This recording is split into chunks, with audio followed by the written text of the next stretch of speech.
Saya mengapresiasi atas permintaan kalian.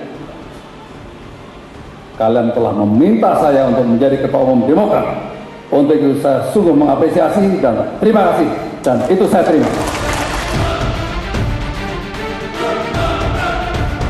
KLB Partai Demokrat abal-abal telah digelar di Deli Serdang.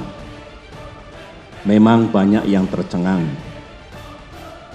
banyak yang tidak percaya bahwa KSP Muldoko yang bersekongkol dengan orang dalam benar-benar tega dan dengan darah dingin melakukan kudeta ini.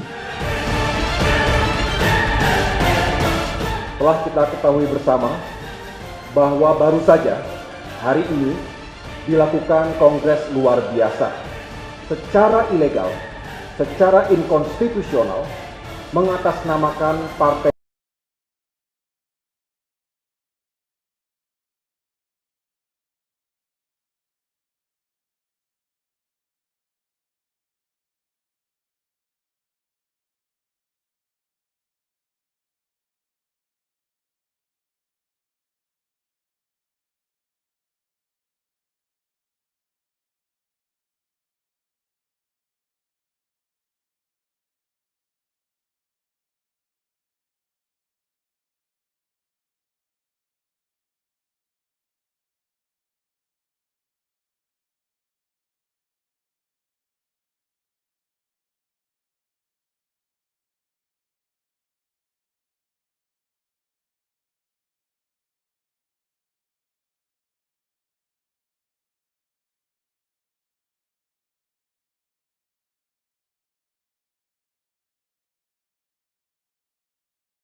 Assalamualaikum warahmatullahi wabarakatuh.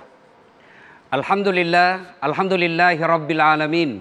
Wa bihi nasta'inu ala umurid dunya waddin.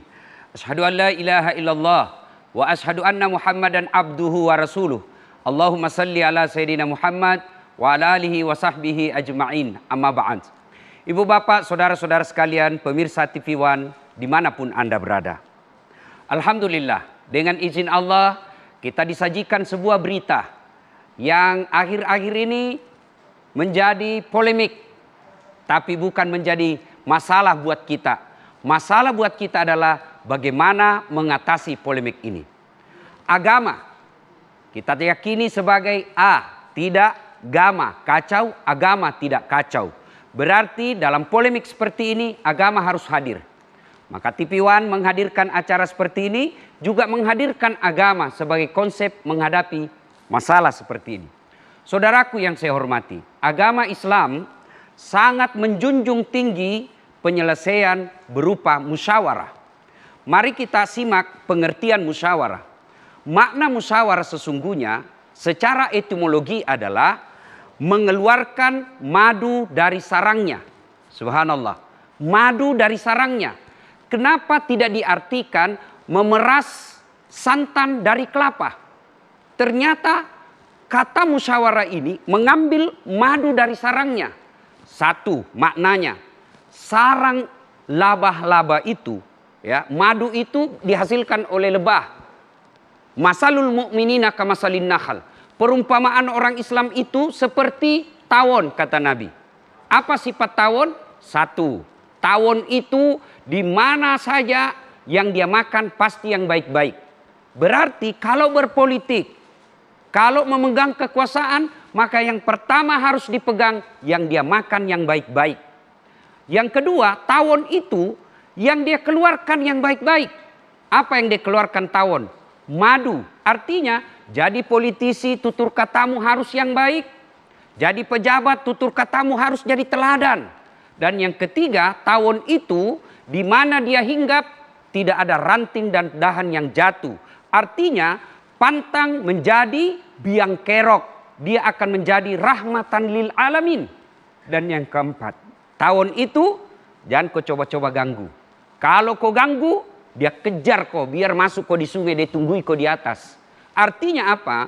Politisi, pejabat, pantang cari musuh. Tapi ketika sudah dapat musuh, dia tidak akan mundur menyelesaikan masalahnya. Itulah tawon. Lalu apa yang kita bisa lihat dari tawon itu? Madu. Madu ini memeras yang manis-manis. Madu ini palsunya pun akan menjadi obat. Berarti orang yang bermusyawarah bukan mencari kemenangan, tapi menghasilkan yang manis, mencari kebenaran. Saudara yang saya muliakan, banyak yang bisa kita contohkan dalam syariat Islam tentang musyawarah, tapi waktu yang sangat ringkas. Contoh paling konkret, sholat 5 waktu berjamaah. Itu yang namanya sholat berjamaah, contoh paling konkret bermusyawarah. Coba lihat, untuk menjadi makmum, sembarang boleh jadi makmum. Mulai yang tidak balik sampai yang paling balik boleh jadi makmum. Mulai yang waras sampai yang gila boleh jadi makmum. Tapi jadi imam, hati-hati bos. Kenapa? Kalau salah imam, maka gaduh semua jamaah kita. Contoh, jadi imam, ini contoh saja ini. Yang jadi imam, anak santri baru menghafal Quran. Diteslah hafalannya sampai kampung. Nak, kau jadi imam dulu, didengar hafalanmu. Begitu diangkat takbir, Allahu Akbar, tiba-tiba jatuh cicak, kena telinganya. Kaget. Yang namanya kaget, pasti stres. Begitu stres, hilang hafalannya. Dia ingat-ingat, tidak bisa nyambung-nyambung. Apa sambungannya ayat ini? Dia tunggu-tunggu, tidak ada juga yang bisa luruskan. Terpaksa dia bilang, tolong sambung di belakang. Dia bilang di belakang, saya juga tidak tahu. Tiba-tiba bertirik anak muda dari samping. Kalau begitu ya sudah, Allahu Akbar. Coba, kacau jamaah, kacau sholat. Siapa yang salah? Imam. Maka dalam syariat Islam, memilih imam harus hati-hati. Kenapa? Salah imam, salah semuanya.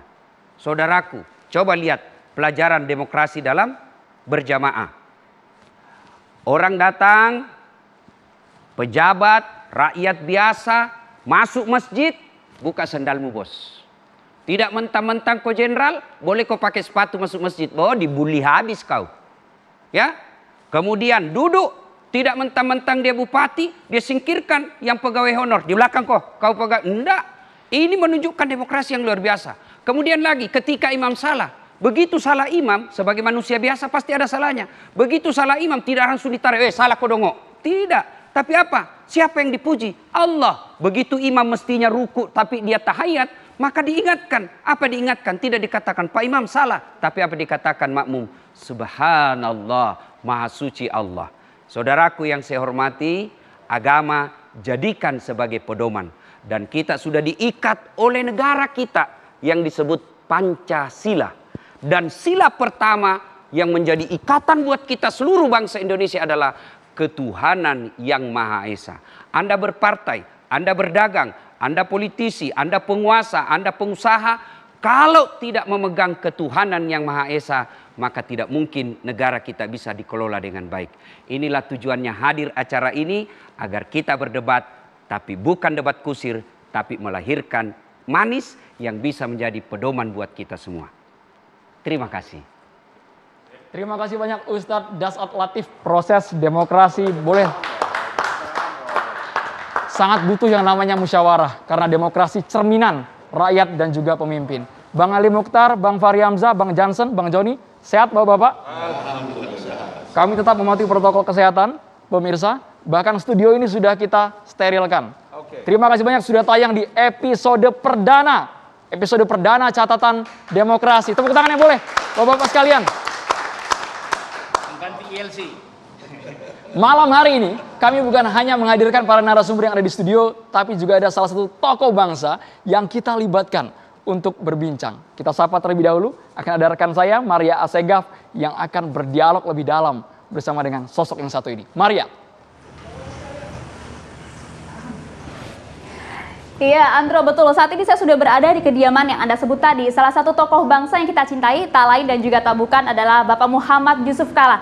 Pak JK sudah siap, tapi kita simpan terlebih dahulu untuk nanti di segmen lebih dekat bersama saya dan juga Pak JK. Karena kita ingin melihat dulu, Andro, bagaimanakah elaborasi Andro mengenai tema ini bersama teman-teman di studio. Sudah ada Bang Abalin, Bang Fahri Hamzah, Bang Jody, dan juga Bang Johnson. Selamat malam semuanya.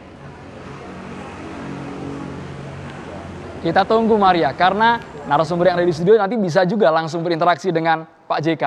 Bang Ali, Bang Fahri, Bang Jansen, dan juga Bang Joni Allen nanti bisa bertanya langsung, tanya jawab dengan Pak JK. Namun pemirsa, malam hari ini di episode perdana Catatan Demokrasi kami akan mengangkat mengenai kemelut Partai Demokrat yang makin menjadi-jadi.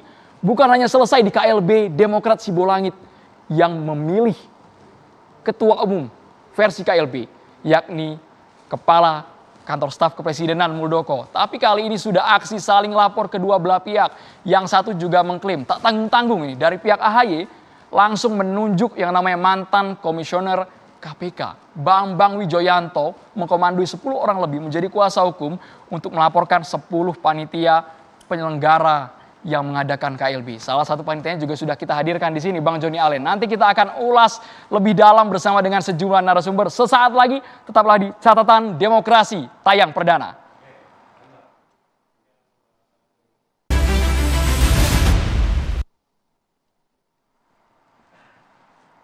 Saya langsung ke Bang Joni Allen. Bang Joni Allen, kabarnya perkembangan terbaru Anda sudah membawa ini hingga ke Menkumham, bahkan sudah menyerahkan versi ADART KLB Deli Serdang ini menuju ke Dirjen Administrasi Hukum dan Umum. Seperti apa perkembangannya? Dasarnya apa, Bang Joni Allen?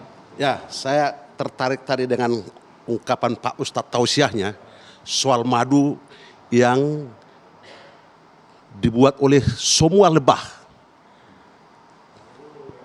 Itu sebenarnya yang menjadi persoalan. Sehingga nanti kenapa menjadi masuk kepada KLB. Madu ini adalah hasil kerja daripada lebah dari Sabang sampai Merauke. Tetapi madu ini diambil, bahkan dibikin menjadi miliknya. Tidak netes. Kasihan lebah-lebah yang sudah bekerja keras. Itu persoalan utamanya. Dan itu dirancang dalam sebuah aturan main yang tertinggi dalam anggaran dasar dan anggaran rumah tangga itu. Bayangkan, pasal 17, kewenangan majelis tinggi. Mengangkat mahkamah dan memberhentikan mahkamah partai. Padahal itu bertentangan dengan undang-undang partai politik, pasal 32. Nomor 2 tahun pasal 32. Mengangkat.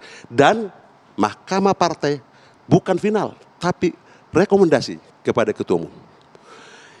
Yang paling sangat dahsyat, merancang dan mengusulkan untuk ditetapkan anggaran dasar, anggaran rumah tangga pada kongres atau kongres luar biasa. Pasal 9, anggaran dasar tentang kewenangan majelis tinggi. Yang paling lagi hebat adalah ketua umum, bukan Dewan Pimpinan Pusat. Ketua umum mengangkat dan memberhentikan Dewan Pengurus Pusat.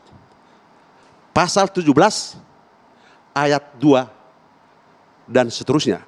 Mengangkat ketua umum, mengangkat dan memberhentikan Dewan Pimpinan Daerah. Ayat berikutnya mengangkat dan memberhentikan Dewan Pimpinan Cabang. Ini nanti cupilkannya. Calon ketua umum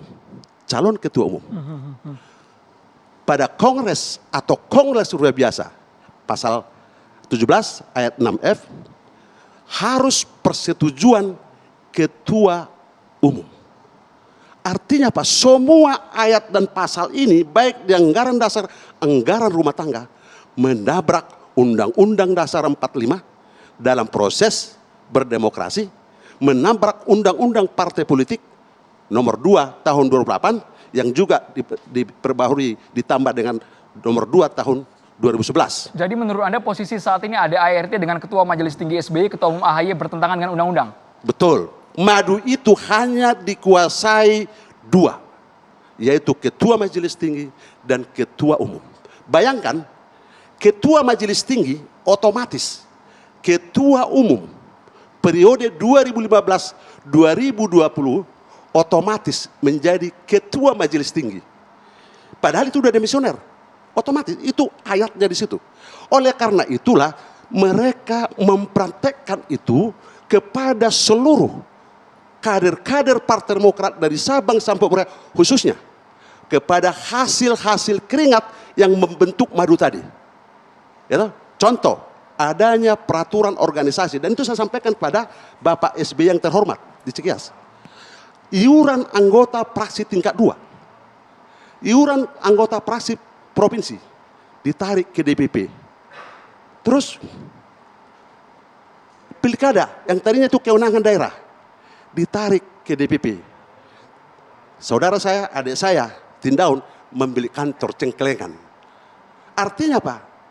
Madu tadi pada 2004-2009 bekerja keras bersama rakyat Indonesia menjadi Bapak SBY Presiden 2 periode. Baik, langsung ditanggapi Bang Oleh Jansen. karena itu apa? Jadi menurut Anda Madu ini hanya dikuasai ketua umum sama ketua majelis tinggi saja? Madu itu pun tidak turun. Bayangkan kantor saja tidak punya 10 tahun jadi presiden. Baik. Kemana madunya? Sampai situ Kemana Bang, ditahan dulu Bang. Ini Saya perlu kira ditanggapi demikian. Bang Jansen. Makasih. Bang Jansen, silakan Bang ditanggapi Bang. Makasih. Madunya cuma punya SBY dan AHY saja Bang. Yang lain tidak kebagian. DPP tidak punya mungkin wewenang untuk menjadi struktural yang solid di atas. Ya, itu makanya saya ingin tanggapi apa yang disampaikan oleh abang saya, Bang Joni Allen Marbun ini. Pertama, saya catat soal majelis tinggi begitu.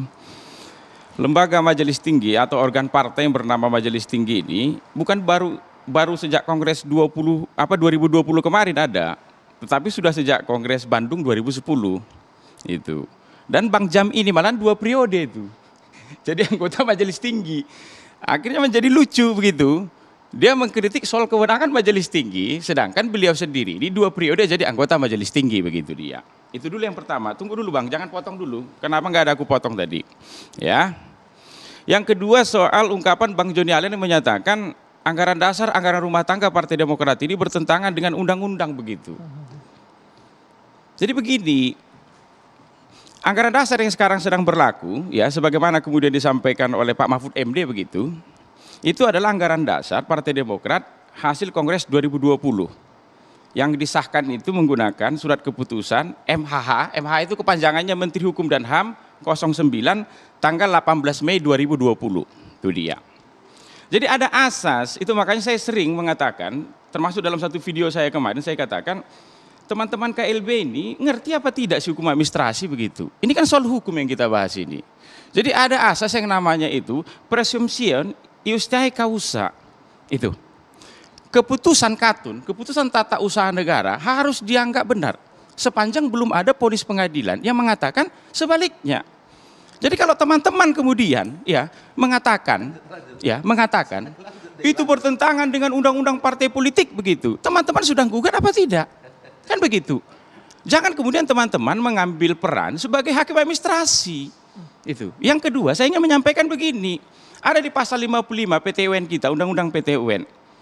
Kalau kemudian tidak puas begitu, berapa lama jangka waktu untuk menggugat itu? Imperatif dikatakan 90 hari atau 3 bulan. Jadi kalau keluar misalnya ya, anggaran dasar anggaran rumah tangga itu tanggal 18 Mei, berarti 18 Mei 2020, habis Mei Juni, berarti 18 Juni 2020 30 hari, 18 Juli 2020, 18 Agustus 2020. Jadi sejak 18 Agustus 2020 kemarin sudah selesai. Karena orang boleh menggugat produk Katun ya 90 hari sejak dia diterbitkan atau diketahui begitu. Jadi menurut saya ya, jangan kita berinsinuasi begitulah, berimajinasi begitu. Ini bertentangan dengan undang-undang partai politik begitu. Ada tidak putusan pengadilan administrasi yang membatalkan SK Kumham itu? Ini negara hukum, bukan negara asal ngoceh begitu dia. Itu dia. Jangan juga kemudian mengambil peran sebagai hakim administrasi. Itu soal pernyataan. Jadi saya minta begitu ya ke teman-teman KLB, ke abang saya Bang Jam begitu. Gugat ke pengadilan, itu dia. Gugat ke pengadilan. Produk MHH 09 yang ditandatangani Pak Yasona Lauli. Tanggal 18 Mei 2020 itu. Ketimbang kemudian memproduksi terus di ruang publik. Cukup. Ini bertentangan dengan undang-undang partai politik begitu. Poinnya clear. Baik. Bahwa Menteri Hukum, contoh, sampean Tindaun membuat satu akta atau apapun namanya, ya toh, dan distempel dalam meterai dan Anda leges kepada kantor pos. Ternyata setelah diketahui Anda rampok semua dalam akta itu pemegang saham. Anda rampok semua dalam pemegang saham. Baru ketahuan. Oleh karena itu pemegang saham melakukan rapat pemegang saham. Bisa. Tidak Kejauhan kecuali contohnya ini kita bahas produk Katun saja. Diam Keputusan saja, tata usaha negara begitu. Ya ini sama.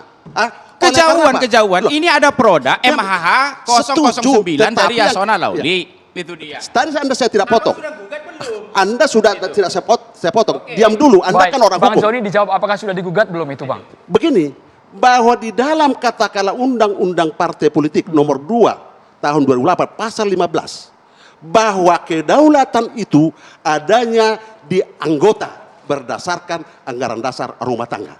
Persoalannya anggaran rumah tangga itu bermasalah, cacat demi hukum, sehingga para pemegang kedaulatan suara, kedaulatan anggota berkumpul bermusyawarah untuk melakukan kongres luar biasa. Kenapa? Karena kongres luar biasa lebih cepat memutuskan nasib rumah Demokrat yang sudah diambil alih oleh hanya 2 orang, yaitu ketua umum dan ketua majelis tinggi. Jadi Saya jawab tergantung ya, kita Diki, ya. persoalan kan dari mana mau kita mulai. Bisa, dan itu juga diatur di dalam undang-undang dasar, di mana berkumpul bermusyawarah yang dikumpulkan oleh orang diatur dan dijamin oleh undang-undang. Poin yang kita dapat. Bang Jansen, kita kasih kesempatan Bang Jansen untuk Begini, menanggapi. mari kita cukupkan diri begitu, mengotori ruang publik kita begitulah dia. Jangan berinsinuasi, jangan berimajinasi begitu. Baca Anda orang hukum, pasal Kalau Bang 15. Jam katakan Pasal 15 itu melanggar ayat 1. undang-undang partai politik. Pasal 15. Gugat produknya. Pasal 15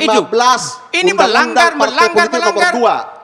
Ya? Atau abang tidak tahu jalan ke PT UN, pengadilan PT UN Jakarta? Tindaon, Besok kuantarkan. Tindaon, karena kamu tidak pernah membentuk madu, hanya kau ditetes dikit. Jangan lupa Bukan. Tidak ada soal begitu. Kamu tidak pernah Ini ruang publik membentuk ini, madu ya, di menurut dalam saya jangan Demokrat. kita kotori. Mari kita berikan edukasi. Itu. Ini edukasi. Secara Produk bergantian Bang akun Joni, itu, Bang ya. Jansen bergantian Produk agar masyarakat akun. bisa mendengar secara Itu, jelas produk akun bergantian. itu, kalau tidak sepakat dengan produk keputusan tata usaha negara, silakan gugat ke pengadilan administrasi, batalkan di sana. Ketimbang kemudian kita terus ngoceh begitu mengatakan ini bertentangan. Anda orang Biar hukum ya. dinilai oleh hakim Begini, administrasi, Bang. Anda orang hukum, tetapi nurani hukummu, nurani kedaulatan rakyat, nurani kedaulatan, jangan tertutup karena kau baru ditetesin sedikit madu. Tidak karena ada soal madu tetes, ini debat soal hukum. Bukan, karena kamu tidak Itu. pernah membentuk madu. Baik, itu. Bang Joni, Bang Ini Jansen. depan Ini soal. bukan hanya urusan politik, Sekarang tapi sudah itu masuk dia. ke ranah hukum. Nanti kamu Bang juga Joni korban. ditahan dulu, Bang Joni. Ya, Kita harus kamu jeda juga dulu. nanti korban. Ya, korban berikutnya. Baik, Saya Bang udah Joni, rasakan. Bang Bukan Jansen. insinuasi Siapa yang dulu. menjadi korban ini? Baik, Bang Joni, Bang Jansen, slow dulu. Kita ingin tahu bagaimana nanti respon dari Istana. Kemana pemerintah untuk melihat bagaimana konflik Partai Demokrat yang makin mencuat ini. Bang Ali Mukhtar Ngabalin, Bang Fahri Hamzah, komentar sesaat lagi hanya di Catatan Demokrasi.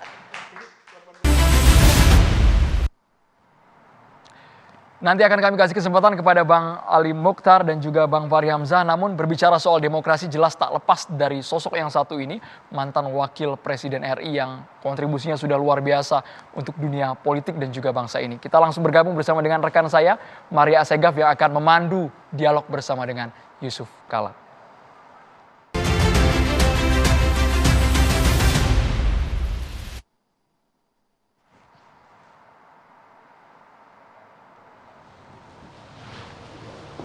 Iya, pemirsa, di dalam segmen lebih dekat kali ini, tayangan perdana kita hadirkan sosok istimewa tadi sudah sempat kita singgung, yaitu adalah suatu sosok tokoh bangsa yang tak lepas dari demokrasi dan juga kancah perpolitikan di tanah air. Siapa lagi jika bukan Bapak Muhammad Yusuf Kala, Wakil Presiden RI ke-10 dan 12. Assalamualaikum Pak JK. Waalaikumsalam, Maria. Ya, Pak JK ini izin membuka masker karena kita sudah jaga jarak. Tadi sebelum sini juga kami sebelumnya sudah di swab terlebih dahulu dan alhamdulillah hasilnya negatif Pak JK. Oke. Ya, Pak JK.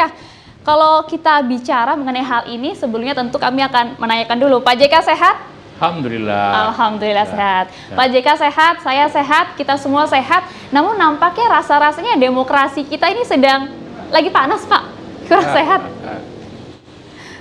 Demokrasi itu satu sistem, bukan tujuan. Ya. Banyak orang seakan-akan menganggap demokrasi itu tujuan. Bukan, dia hanya sistem untuk mencapai tujuan. Tujuan kita ialah kemajuan, kemakmuran, ya, kemajuan bangsa. Dengan cara demokrasi juga bukan sistem yang sempurna, tapi lebih baik daripada yang lain. Demokrasi ialah pilihan masyarakat, sering orang katakan dari rakyat, oleh rakyat, untuk rakyat. Seperti itulah sering kita ketahui. Dan kita sejak awal merdeka memilih itu sebagai suatu sistem pemerintahan, walaupun dengan berbagai perubahan-perubahan yang terjadi. Nah, salah satu pilar atau inti daripada demokrasi ialah tentu mewakili rakyat kan, mewakili rakyat oleh partai dengan cara pemilu. Kita tahu semua itu. Nah, kita berada dalam sistem. Kalau ada penilaian bahwa demokrasi kita menurun, tentu ada pilar-pilarnya atau komponen-komponen demokrasi itu yang tentu mengalami oleh penilai, bukan kita semua, oleh penilai bahwa ada penurunan di negeri ini. Betul. Tentu kita harus melihatnya secara objektif yang mana supaya bisa kita perbaiki. Apakah itu pemilunya, apakah itu suara rakyat yang didengar, apakah itu sistem pemilunya, betul, Pak JK. Atau sistem kita menjalankan pemerintahan sehingga terjadi penurunan nilai. Karena kita juga memiliki data Pak JK yang dirilis oleh The Economist Intelligence Unit pada tahun 2020 lalu. Mereka meneliti mengenai indeks demokrasi dunia. Indonesia masuk Pak JK dalam urutan ke-64. Namun dikategorikan sebagai negara dengan indeks demokrasi, bahkan dinyatakan sebagai demokrasi yang cacat. Itu dalam segala segmen tadi yang sempat Pak JK juga sebutkan mengenai pemilu, sistem demokrasi, dan juga bagaimana kemudian rakyat dilibatkan. Sependapat Pak JK? Iya, saya tidak baca survei itu, tapi tentu ada komponen-komponen demokrasi atau pilar demokrasi itu yang dinilai orang bahwa negara lain lebih baik dari kita. Tapi nomor 65 itu berarti ada di tengah-tengah, tidak terlalu jelek. Nomor 4 di Asia, Pak? Ya adalah 60 berapa kan? Jadi kita berada di tengah. Tapi dibanding dengan negara-negara lain, itu kan tentu kita ada kekurangan, kita ada kelebihan juga. Ada kekurangan, ada kelebihan. Kalau Pak JK melihat sebenarnya sistem demokrasi kita saat ini, pas tahun terakhir hingga saat ini, seperti apa Pak JK? Apanya? Sistem demokrasi di negara kita saat ini.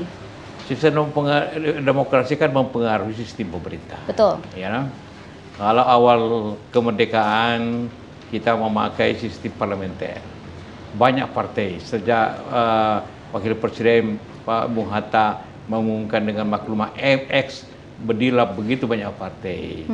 Sampai pemilu tahun 55 ada 145 partai atau perorangan yang ikut pemilu, begitu banyak. Nah, tapi demokrasi kemudian oleh Bung Karno disebut demokrasi terpimpin. Tapi ya tentu bukan demokrasi liberal tentunya, tapi terpimpin yang banyak juga orang mengartikannya itu lebih otoriter, ya benar juga. Kemudian pada zaman Orde Baru, mula-mula juga demokrasi Pancasila disebutnya, mula-mula bebas, tapi kemudian dikendalikan oleh pemerintahnya jatuh, dua-dua jatuh. Jadi demokrasi juga apabila tidak dijalankan dengan benar, menimbulkan masalah, bukan hanya masalah politik, dia ke masalah ekonomi, dan itu bisa suatu pemerintahan itu jatuh, seperti pengalaman kita. Sehingga kenapa demokrasi ini harus dijaga, karena itu pilihan bersama. Apakah itu dari partai politik dan sebagainya harus menjaga ini sebagai suatu sistem yang kita setuju bersama. Kita setuju bersama dan negara hadir untuk mengatur dan juga menjamin demokrasi. Boleh cerita sedikit Pak JK pada saat Pak JK sempat memimpin sebagai Wakil Presiden ke-10 dan juga 12. Pengalaman Pak JK menghadapi tentunya pada kala itu banyak sekali juga masalah-masalah demokrasi yang buncah Pak JK. Iya, pasti di mana-mana sama saja. Kalau kita bicara keadaannya, partai politik contohnya ya.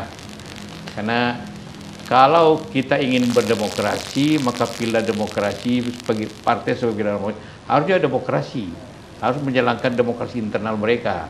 Di internal dulu diselesaikan. Kalau partai itu tidak menjalankan demokrasinya, maka bagaimana dia ingin menjalankan demokrasi nasional kebangsaan kita, demokrasi kita. Nah, karena itulah memang partai-partai juga tentu ada masalah. Kalau kita ambil sekarang, dari 8 partai yang ada yang di parlemen, itu cuma 2 yang tidak pernah berkonflik, cuma Gerindra dengan Nasdem. Gerindra dan Nasdem. PDIP ya pernah, sehingga timbul PDIP ya, Ibu Mega. Golkar pernah, ya. dengan Agun, dengan Ical, atau sebelumnya juga pada saat 98 juga, sehingga timbul Pak Edi Sudrajat bikin PKPI. PKS sekarang bikin Partai Gelora, kemudian PAN juga oleh Pak Miras bikin Partai Umat juga.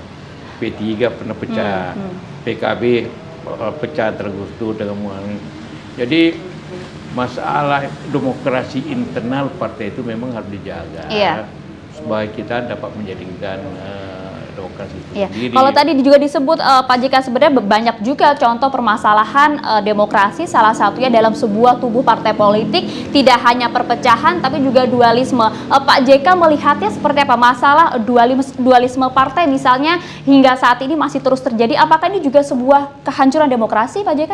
Ya, satu bagian daripada perlu perbaikan.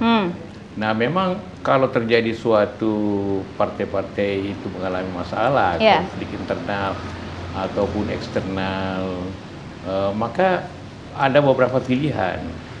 Ada berdasarkan pengalaman. Ada pilihan PDIP bikin partai baru. Zaman Bu Mega. Iya, Bu Mega, ya, dan maju. Dan malah sekarang nomor 1 Mega. Golkar dulu bikin juga partai baru, Pak Edi Sudrajat, PKPI. Itu juga bagian dulu dari Golkar pecah. PKS sekarang agak terpecah, bikin juga partai baru. Terakhir Demokrat juga. Demokrat sekarang ya kita tidak tahu apa yang mau dibikin, itu terserah lah. Tapi solusinya partai baru atau ke pengadilan, atau yang menentukan sekarang ini ialah ujung-ujungnya ialah bagaimana penegakan hukum, penegakan hukumnya, jadi bagaimana aturan dan yang terjadi itu.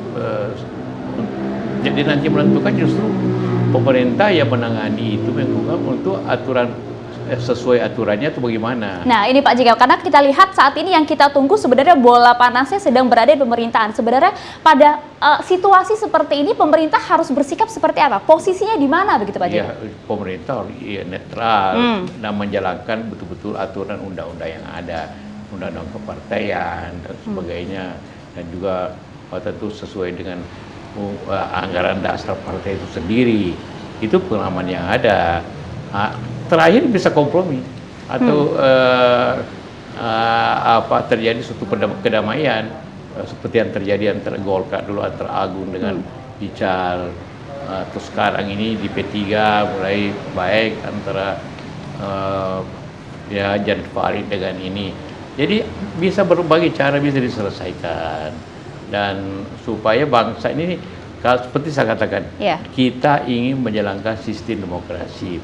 Kalau yang menjalankan sistem demokrasi itu sendiri tidak menjalankan demokrasi yang baik, maka bagaimana menjalankan demokrasi kasih dengan rakyat begitu ya Pak? Kalau kita lihat juga sebenarnya posisi pemerintah saat ini yang sedang ditunggu-tunggu, kita juga masih menunggu nanti bagaimanakah akhir dari kisah demokrasi kita saat ini yang juga masih makin panas. Pak JK, terima kasih banyak perbincangan singkat kita mengenai demokrasi. Tentunya banyak pedoman yang juga kita bisa ambil, Andro dan juga teman-teman yang ada di studio. Andro. Maria Assegaf, terima kasih sudah berbincang bersama dengan Yusuf Kala. Luar biasa tadi sudah mencerahkan kita bagaimana proses demokrasi yang beliau sudah lewati. Saya ingin meminta komentar sebenarnya dari Bang Ali dan juga Bang Fahri, nanti Bang Jansen dan juga Bang Joni juga boleh berkomentar juga. Bang Ali, ini kan nama-nama istana juga diseret-seret Bang, kabarnya Bang. Bahkan kemarin dengan tegas ini kuasa hukum dari pihak AHY mengatakan ini yang namanya brutalitas demokrasi. Ada Pak Muldoko di sana sebagai representatif dari demokrasi. Mengapa istana tidak turun tangan? Kemana istana, Bang Ali? Ya memang di beberapa kesempatan saya selalu memberikan keterangan bahwa Undang-Undang Nomor 2 Tahun 2011 ini, ya, undang-undang ini tentang partai politik ini kan berkali-kali menjelaskan pasal 32 dan beberapa pasal yang lain itu selalu undang-undang menyebutkan masalah perselisihan partai internal. Itu sebabnya di pasal 32 itu kan ada tahapan-tahapannya.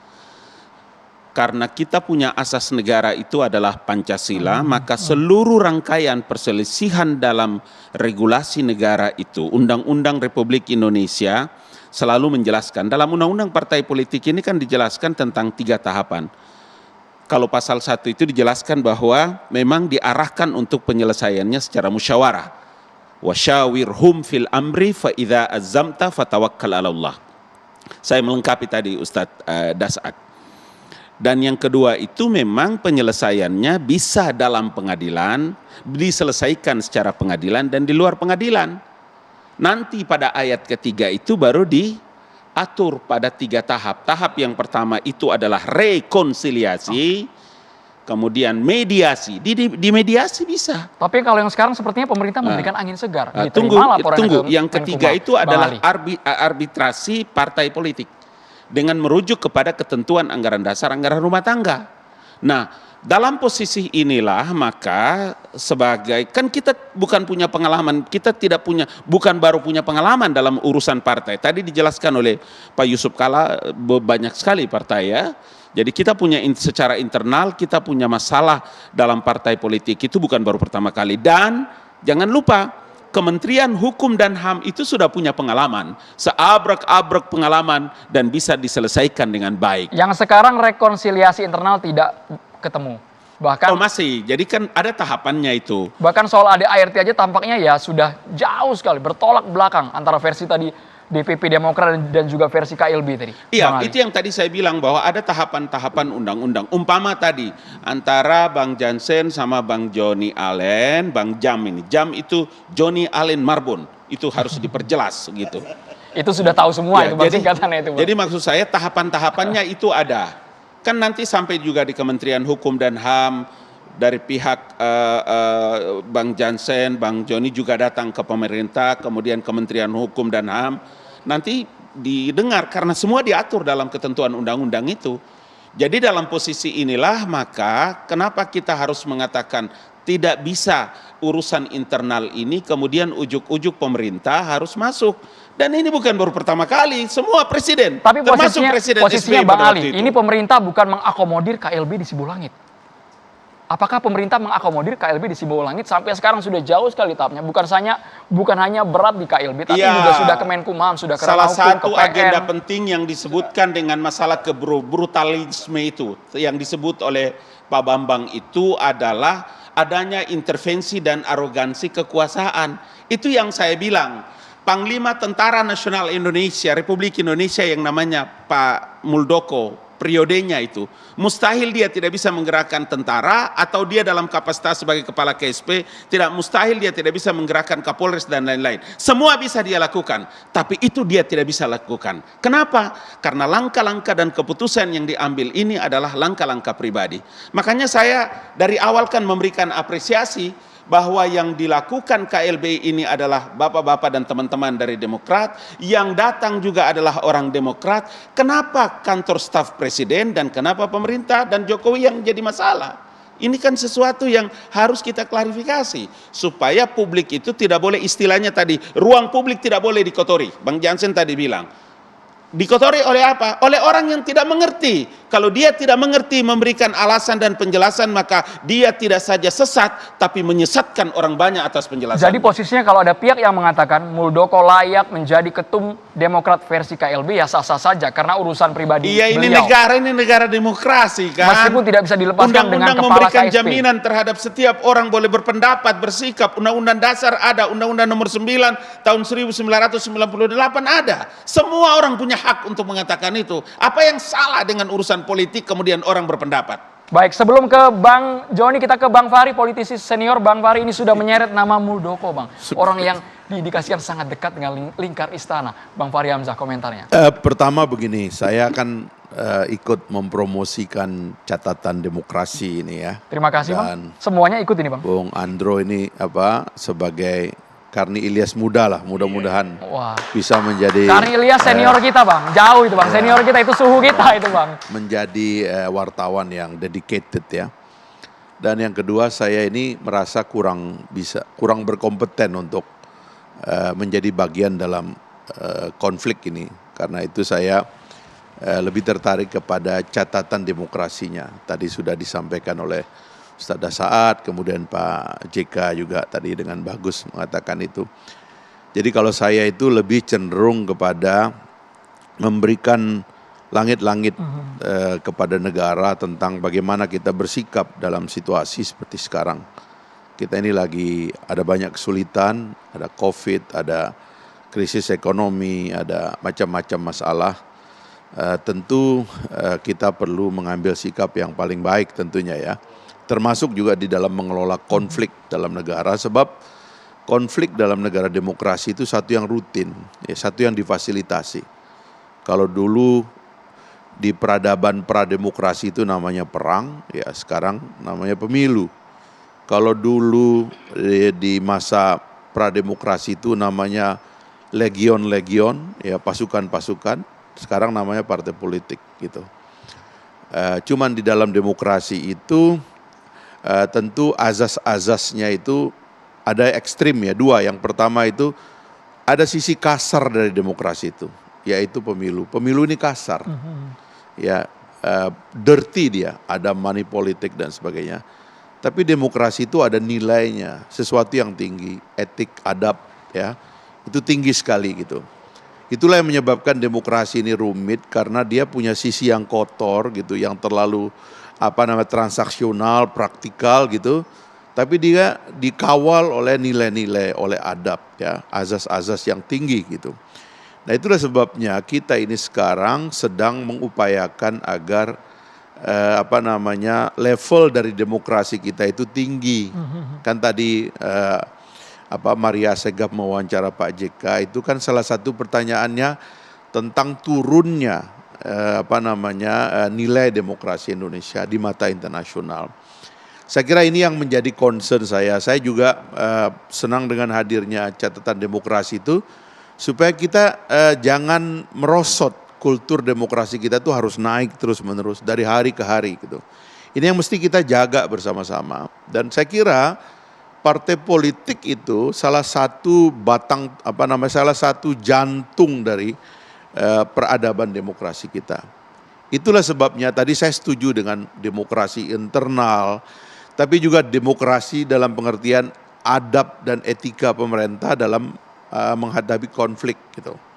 Saya sendiri ini Pak JK tadi menyebutkan tentang pengalaman saya lah ya dan teman-teman berbeda pendapat. Saya mengatakannya itu berbeda pendapat. Saya berbeda pendapat dan mengajukan perbedaan pendapat itu secara tertutup di dalam. Tapi kemudian perbedaan pendapat itu menyebabkan saya dipecat, misalnya kayak begitu. Ya, karena kan alasan atau argumen diberhentikannya saya itu kan agak unik lah karena saya sering berpendapat, termasuk hal-hal yang sebenarnya merupakan tugas saya.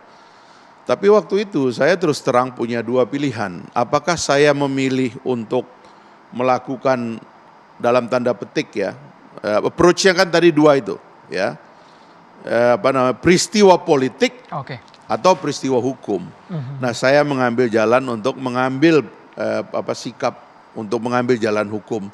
Saya masuk ke pengadilan, saya bersengketa di pengadilan, sidang berbulan-bulan, dan alhamdulillah dalam 3 tingkatan sampai bahkan PK saya dimenangkan oleh pengadilan negara gitu.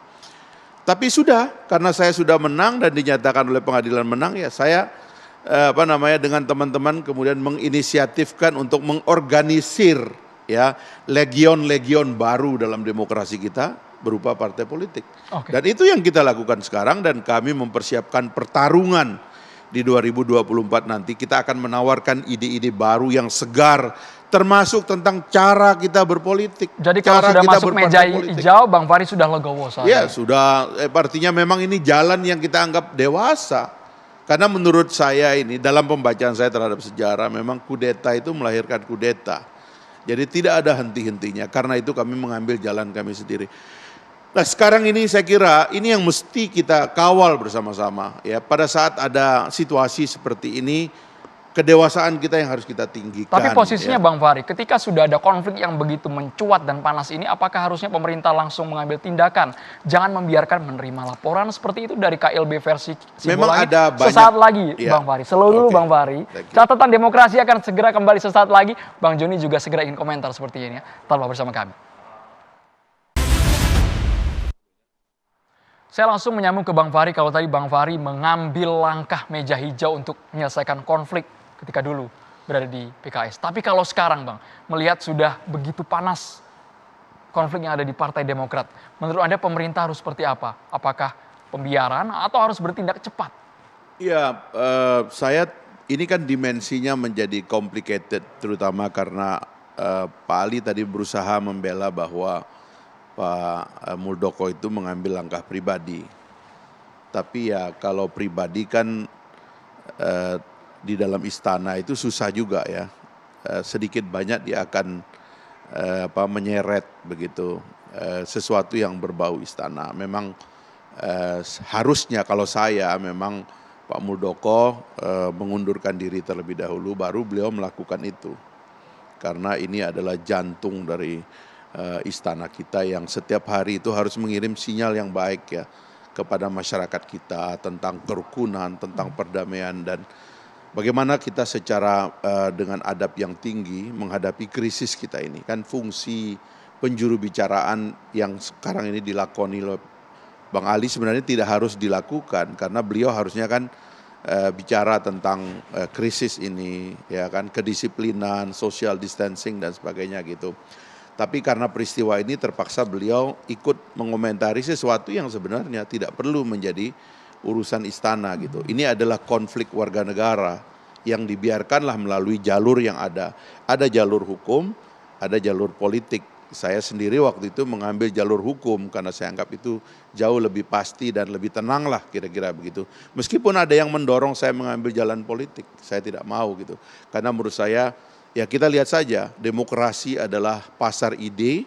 Saya menawarkan ide dan teman-teman menawarkan ide, lalu ide itu dibeli dan begitu cepat laku. Ya, kami percaya bahwa Partai Gelora ini akan besar karena ide-idenya memang dibeli oleh masyarakat. Ini sekalian promosi Partai Gelora. Ya, ini sekalian promosi ya Partai kan? Gelora ini. Oke. Bang Joni, kalau versinya Bang Fahri, alangkah baiknya ada perpolitikan ketika sudah menjadi seorang ketua umum, melepaskan masa jabatan dari KSP. Tapi kenyataannya sekarang berbeda. Muldoko sudah terpilih menjadi ketum Demokrat versi KLB Sibolangit. Bang Joni, komentarnya Bang Joni. Saya kira ini perlu dipahami juga oleh sampean dan seluruh masyarakat Indonesia. Persoalan ini murni persoalan internal Demokrat. Dan ini saya sudah sampaikan 2018 ke SBY langsung. Dalam persoalan-persoalan hak-hak kedaulatan daripada anggota, baik dalam musda, baik dalam muscap, baik dalam pilkada, diamputasi. Ini supaya didengar Pak SBY langsung. Saya langsung yang memberitahu beliau. Tapi perkataannya nanti kita bicarakan. Itu sejak 2012. Tindaun, majelis tinggi fungsinya dulu hanya gubernur dan presiden. Itu pun tidak mengambil keputusan, hanya rapat. Itu ingat, ya, hanya itu. Kau baca, ya. Yang kedua, Muldoko bukan kemauan Muldoko untuk masuk ke Demokrat.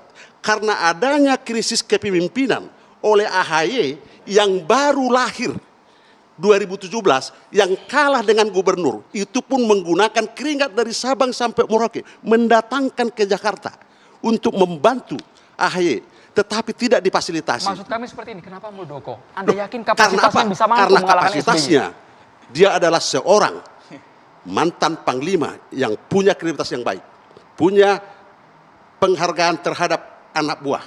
Dia paling mendengar. Pak SBY tidak pernah mau dengar satu arah.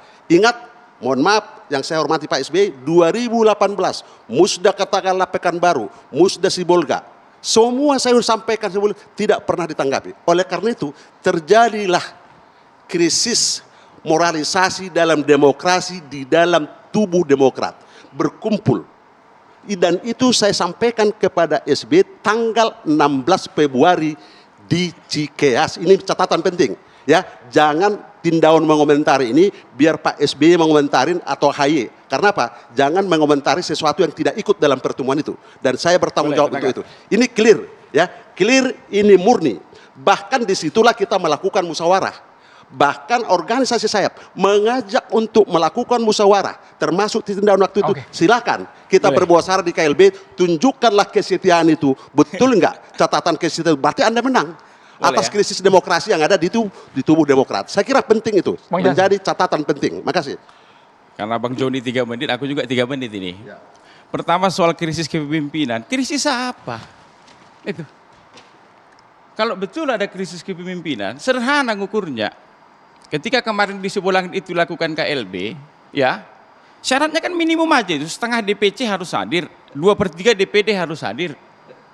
Ini semua DPD itu solid. Itu di belakang AHY. Yang ke Sibolangit paling 30-an DPC begitu dari 514.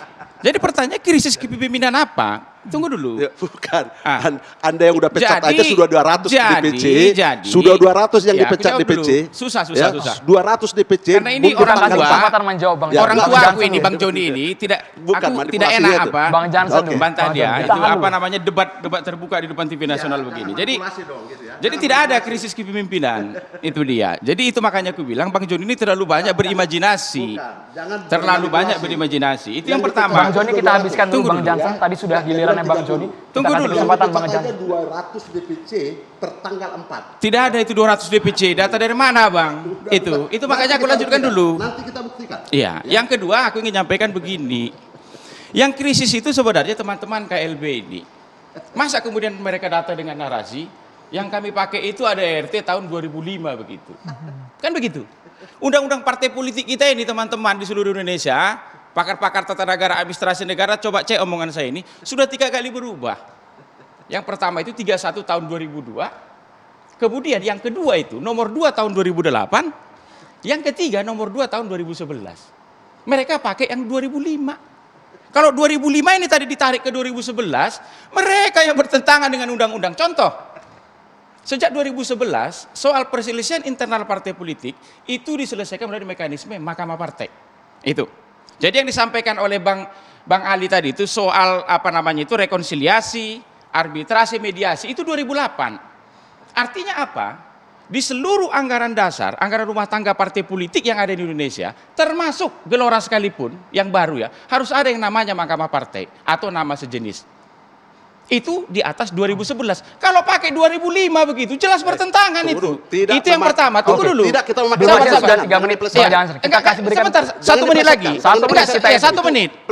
Sabar, 1 menit. Jangan dipelesetkan. Sabar 1 menit. Karena Anda bukan pertanyaannya sekarang. Pertanyaannya jangan pelesetkan. Pertanyaannya Bang Jansen. Pertanyaannya apa langsung diutarakan? Langsung ditanggapi. Pertanyaannya sekarang, ya.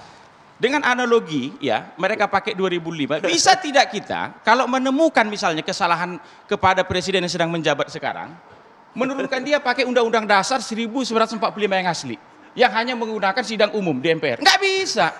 Pakai undang-undang dasar yang 4 kali amandemen ini. Poinnya yang pakai sudah DPR, diuji secara hukum di Mahkamah Konstitusi, baru ke MPR begitu. Ya, Jadi masa makanan sudah basi begitu, sudah nggak laku begitu, kemudian dipakai begitu. Inilah jagonya kader-kader yang penjilat ini untuk memutarbalikkan fakta. Diam dulu, ya. Kita tidak pernah mengatakan memakai anggaran dasar tahun 2005. Ini tudingan Anda serius ini, kader-kader penjilat tudingan Anda serius ini kepada... Karena apa? Tidak pernah ada mengatakan kita memakai anggaran dasar anggaran 2005, tetapi mengembalikan kepada anggaran dasar 2005 dengan penyesuaian undang-undang partai politik. Adanya Mahkamah Partai dan keputusan itu hasil keputusan daripada anggaran dasar rumah tangga KLB. Itu jangan. Jadi abang pakai KLB undang-undang dasar nomor berapa? Anggaran dasar berapa? 2020. Sebagaimana disampaikan pemerintah. Tunggu dulu. Adanya kekosongan anggaran dasar rumah tangga karena bertentangan dengan undang-undang. Kekosongan? Ada SK ya Menteri Hukum dan HAM 09 18 Mei 2020. Dengar dulu. Tidak ada kekosongan norma, kekosongan hukum. Baik Bang Jansen, oleh ditanggapi karena langsung apa? Bang Joni. Bagaimana? Karena Anda menggunakan Bukan anggaran maksudku dasar ini anggaran ruang publik. 2020. Jangan kita bicara kekosongan Mengamputasi. hukum, kekosongan norma. Bapak secara bergantian. Itu. Kami tidak bisa Iya dong. mendengar secara jelas jawaban Bukan. Bang Karena Jansen. Dengar dibilang dulu dong. kekosongan Baik, Bang hukum. Jansen bertanya, ADRT mana yang digunakan? Undang-undang yang mana yang digunakan pada KLB? Bang Joni. Kita memakai undang-undang partai politik. Undang-undang partai politik nomor 2 tahun 2008. Aku baca ya. Dengar dulu, dengar dulu dong. Dengar bahwa pasal 15 kedaulatan ada di tangan anggota berdasarkan anggaran dasar rumah tangga. Oleh karena anggaran dasar rumah tangga 2020 adalah mengamputasi mekanisme semua organisasi proses itu demokrasi. ada di anggaran dasar. Betul. Itulah yang disebut di pasal 1 ayat 2 Undang-Undang Partai Politik. Dan ini Betul. sejak 2008 sampai Betul, 2011 bertahan ini. Betul. Anggaran dasar partai politik adalah peraturan dasar partai politik. Berdasarkan anggaran Jadi dasar untuk anggaran mengambil rumah tangga. kebijakan, mekanisme organisasi, melakukan rapat, kongres KLB di situ. Oke, ini tidak ada ujungnya Ini kalau kan perdebatan sebuah hukum. ADART antara Bang Itu. Jansen versi DPP dan juga KLB ini. Berdasarkan anggaran dasar rumah tangga. Dan yang dipakai itu adalah MHH 09 18 Mei 2020. Baik, Bang Joni langsung ditanggapi. Itulah hukum ADART terakhir. Anda dituding Jansen sudah basi. Enggak, justru karena anggaran dasar anggaran rumah tangga 2020 bermasalah. Bermasalah di mana? Ada Kamu polis diam dulu dong. pengadilan Kamu enggak? diam, ya kan? Kan kamu nggak mau diam, ya toh? Nggak, biar ini. Baik, kan kamu bisa perdebatan jawab. ini tidak ada ujungnya, Ya Bang kan? Joni dan Ya, juga Bang kenapa? Jansen. Ini Bang Joni, karena Bang Jansen. masalahnya, saya bilang tadi, baru dikasih setitik madu yang disimpan itu, udah berkoar-koar bahwa Baik, Cukup malahan baca cukup di Bang Joni, Bang Jansen. usah lah. Kok Ya toh? madunya Poinnya kan? diulang-ulang iya. kembali, Bang Joni, Bang Saya Jansen tahu kok cukup. kamu. Baik, Saya tahu. Bang Joni, Loh. Bang Jansen, pasal-pasal Saya dalam tahu ADART apa? internal Tahu partai saya. tidak berujung. Bang. Anda kan udah saya ingatkan, ya toh? Enggak usah madu-madu begitu. Madu Ya apa? memang. Apa? Ya. Apakah madu daripada semua daripada hasil-hasil Yang daripada kita bahas ini soal anggaran dasar mana oleh yang sah karena sekarang. Baik, Itulah ADART Partai terjadi. Demokrat sepertinya belum bertemu solusinya. Bukan, Bang Jansen dia puter. Dia memiliki putar versi balik. sendiri, Dia putar yang balik. KLB Berlaku juga sekarang. mengklaim memiliki Sebagaimana ADART kata yang sah. pemerintah. Bang Joni, Bang Joni, 2020, cukup. Bang Joni, dan perdebatannya 2020, cukup. Bang Joni, Bang Jansen, mengamputasi cukup. hak daripada Cukup. kedaulatan. Publik tidak bisa Betul. mendengar secara jelas apa yang Anda utarakan. saya silakan. Bang Ali Mukhtar Ngabalin, kalau terus dibiarkan seperti ini, Satu masyarakat menit. mencontoh demokrasi kita No, no. seperti apa. Cukup, No, Bang satu Joni, menit. cukup, Bang Joni. Nggak, supaya Itu kan sudah bisa. terlalu panjang karena 1 menit, tidak ada Kak. ujungnya dialog tadi. Nah, karena dipotong. Anda tadi saya potong nggak boleh. Kita Harus adil, Oke. kita durasi secara adil, Bang Joni, Bang Tapi dia Jansen. potong, dia potong 1 terus. menit saya berikan Oke, kepada oke. Bang Joni. Makasih. Pertama, kejadian ini sudah lama dan itu saya sampaikan ini supaya tegas. Murni persoalan interdemokrat, ya murni. Saya sampaikan itu. Karena diamputasinya. Oke. Itulah membuat kita berkumpul sehingga atau anggaran dasar 2020 itu mengamputasi sehingga ada kekosongan hukum. Itulah Oke. kita membuat KLB untuk mengembalikan kepada proses demokrasi sebagaimana mestinya daripada lahirnya demokrat. Aku Baik, lima poinnya detik. sudah diulang. 5 Oke, detik. makasih. Sudah Ya, itu diulang. penting. Hak jawabku Sudah 5 diulang, detik. Bang Joni. 5 detik. Tidak ada kekosongan hukum masyarakat Indonesia. Pak Mahfud MD Menko Polhukam sudah jelas mengatakan yang berlaku sekarang itu adalah anggaran dasar Partai Demokrat ya MAH 09 yang disahkan oleh Menteri Hukum dan HAM 18 Mei 2020. Baik, sudah lebih dari 5 detik. Itulah yang Terima kasih harusnya banyak, Bang dipakai Jansen. untuk melaksanakan Bang kongres Jansen, rapat termasuk KLB. kita sudah tangkap poinnya. Bang Joni kita sudah tangkap, Bang Ali Mukhtar Ngabalin. Ini sepertinya kalau terus dibiarkan bisa tidak ada ujungnya. Perdebatan internal Partai Demokrat ini sudah memang menjadi perhatian dari masyarakat. Mampukah pemerintah berada di tengah? Kita masih menunggu. Pasti Bang Ali. ya, pasti bahwa seberat apapun situasi yang terkait dengan masalah proses demokratisasi di tanah air, undang-undang kita memberikan jaminan, baik itu Undang-Undang Dasar 1945 maupun undang-undang turunannya. Karena itu memang proses ini harus samalah bahwa saya kira ada berbagai dokumen yang dipersiapkan, dokumen-dokumen organisasi hasil keputusan Munas, kemudian persiapan semua dari Bang Jansen dan kawan-kawan, tidak ada lain. Itulah yang tadi undang-undang menyebutkan bahwa ada proses penyelesaian ini melalui pengadilan dan di luar pengadilan. Undang-undang ini kami susun pada tahun 2008. Kemudian pada tahun 2011 ini saya pansusnya ini undang-undang ini. Karena itu saya mengerti. Kalau diarahkan kepada musyawarah itulah maka Undang-Undang Nomor 2 tahun 2011 itu menjelaskan tentang Mahkamah Partai. Karena masalah Mahkamah Partai itulah diatur dalam anggaran dasar rumah tangga. Kalau kewenangan Mahkamah Partai ada dengan undang-undang itu, apa urusannya dengan pemerintah? Apa urusannya Anda mendesak Presiden untuk mengambil keterangan terhadap masalah ini? Enggak. Presiden sedang memperkonsentrasi pikiran, ngurus vaksin, ngurus pandemi dan lain-lain sebagainya. Sekarang ada di Bali. Jadi kalau istilah brutalisme dan lain-lain sebagainya, udah deh baca buku dulu yang bagus lah. Jangan membuat publik itu dengan kacau, karena kita menggunakan diksi-diksi dan narasi yang membuat publik itu tercerai-berai, kemudian publik itu tersesat karena kita menggunakan istilah-istilah yang tidak benar. Saya kira itu poin yang terpenting. Saya kembali kepada nilai begitu. Ini kan sejarah konflik dalam tubuh umat manusia ya. Dulu itu ada masa ketika orang-orang berkuasa itu bangun, yang dia katakan kepada orang di sekitarnya adalah, siapa lagi yang akan kita kuasai hari ini? Gitu. Konflik itu adalah insting dasar manusia. Bahkan kadang-kadang kita itu konflik dengan diri kita sendiri. Itulah sebabnya perbedaan antara konflik zaman dulu dengan konflik zaman sekarang itu adalah kita mengorganisir, menerima konflik itu, dan konflik itu terbatas pada konflik kata-kata. Ya, sengketa ini adalah sengketa yang aman buat kita, sengketa yang yang soft begitu. Karena itu menurut saya kalau kita tambahkan sedikit dalam konflik ini, apa yang saya sering sebut kedewasaan, kematangan, ini tentu akan jadi indah gitu loh. Nah itu sebabnya kepada kita semua ini yang dituntut itu kematangan. Saya terus terang ingin juga mengatakan bahwa teman-teman Pak AHY dan kawan-kawan ini harus bersyukur juga ini situasi ini, karena ini akan menguji kematangan dia gitu. Ini dia menghadapi jenderal bintang 4 ini, ya kan? Kalau dia lolos di sini dia bisa jadi jenderal bintang 5. Dan harus dia pakai ini gitu loh, karena di situ nanti Anda akan dilihat Anda bisa jadi presiden atau enggak berikutnya. Ini kematangan ini memang ditunggu oleh publik gitu. Tetapi juga teman-teman Bang Joni dan kawan-kawan ya, dia juga harus mendeliver. Saya tahu ada beberapa hal yang mungkin agak ekstrim dilakukan kepada Bang Joni itu sebagai pendiri partai dan sebagainya, ya itu harus dilawan. Menurut saya itu juga harus kita antisipasi dan kita hadapi dengan baik. Dan semua kita ini berkonflik secara baik, karena konflik adalah insting harian kita.